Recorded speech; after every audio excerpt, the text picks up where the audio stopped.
tusay waxaa la yiri waxaan waxay yihiin balaan soo aragno dadkii oo tagay anaga madras waa garta markii aad meesha tagteen oo marka hore la kugu sheegay in halkaasi ay daruur ku soo dhacday bal maxaad meesha ugu tagteen marka walaal markii aan ku sidoonaay oo meesha aan ku sidoonaay waxay meesha dhacday baa horta daruurti soo qaaday madras waa garta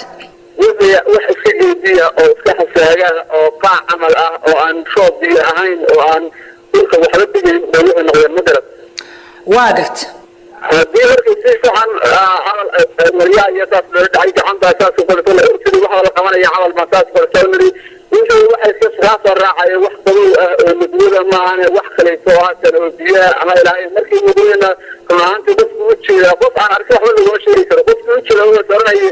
inta oo meeshan fadhiyo waa gartay sidaas bay dhacday markii dambena way guurtay oo korbay guureen hawada iska aadeen ayagoo eera ah oo qaac camal ah ma garad waa gartay dadku waxa ay leeyihiin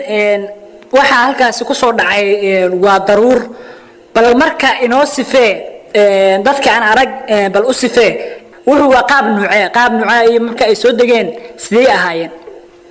waa macsantahay haddii aan ku sharaxo waxa dadka aniga markii ugu horeysay ma garad waa gartay wuxuu qaabkii ay soo degeen waa qaabkan ku sheegay si uu soo socdeen meel ay saadiyo hal kilomitir 4 kilomitir hadal ay degeen markii lagu yaacay markii degeen oo dadku ku yaacayeen wax isii muuqday markii hore tan daruurtii oo dhulka inta camal jiray markii lagu yaacay oo meeshii la tegay dadku sidaa waxaan waa diin meesha fadhiya u tagayaan korbay soo kacday iyadoo eera ah oo qaac ah oo iska jeediya ku socota oo dhulka inta camal jiray wax yar camal jidaadiye 2 mitir 1 mitir aan jiray dhulka dibadii wixii وحدات ذلك بريتي في وحدي معا عمل في الضرور حتى لا يفنغط المدرس واقرت waxaa la yiri waxaan waxay yihiin balaan soo aragno dadkii tagay anaga madras waa garta markii aad meesha tagteen oo marka hore la kugu sheegay in halkaasi ay daruur ku soo dhacday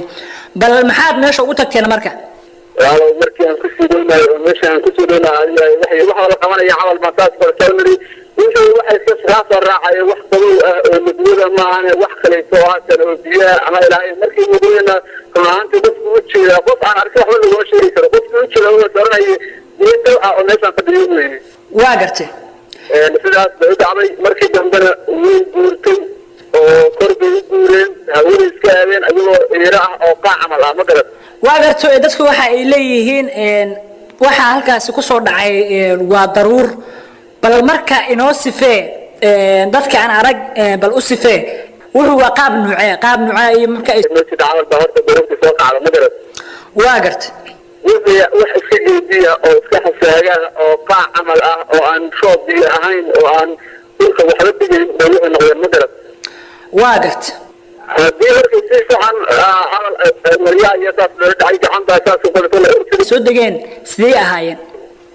waa macsantahay haddii aan ku sharaxo waxa dadka aniga markii ugu horeysay ma garad waa gartay wuxuu qaabkii ay soo degeen waa qaabkan ku sheegay si uu soo socdeen meel ay saadiyo hal kilomitir 4 kilomitir hadal ay